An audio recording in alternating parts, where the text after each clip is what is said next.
Bonjour, compteur de management. Entre les objectifs managériaux de mon directeur et les moyens mis en œuvre par la direction des ressources humaines, je suis pris en étau. J'ai l'impression d'être un punching ball. Que dois-je faire, SVP? François, pas de panique. Merci pour votre courriel, mais celui-ci est d'une effroyable banalité. Vous représentez 99,9% des managers. Première chose, ne jamais tomber dans des poncifs un peu éculés, du style une DRH ne s'use que si l'on s'en sert, comme une espèce de vieille réclame des années 80. Vous savez, c'est pas facile d'être DRH dans les années 2016. C'est pas facile parce qu'il faut couper des têtes qui dépassent, il faut faire en sorte qu'il y ait de moins en moins d'effectifs pour davantage de rentabilité. À cela, il faut que les personnels soient bien formés. Il faut essayer de faire en sorte de trouver des leviers, comme on dit maintenant, pour leur donner un peu plus de rémunération, des primes.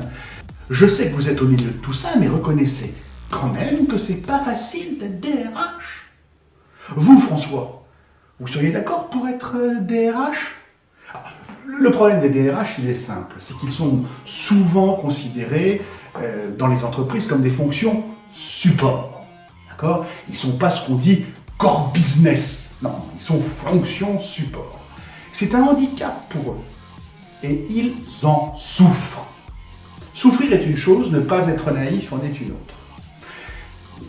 Parce que nos amis RH, comme ils souffrent beaucoup parfois, comment dirais-je, parfois ils peuvent avoir un petit pouvoir de nuisance dans l'entreprise. Ils peuvent vous mettre un peu des bâtons dans les roues. D'ailleurs, s'il y a des RH qui me regardent avec un petit sourire, je pense qu'ils ne seront pas entièrement en désaccord avec moi. Alors, entre des managers qui veulent faire avancer les choses, des DRH qui ont plein de contraintes, comme on vient de l'évoquer, il y a un arbitre. Et l'arbitre, c'est qui? C'est votre boss. Votre boss qui doit lui aussi être dans ses contradictions, à savoir, je donne raison à qui? Mon manager qui m'en demande toujours plus, ma RH qui m'explique qu'il faut faire avec moins, et moi au milieu le patron qui doit de toute façon avoir toujours plus avec moi. Pas facile.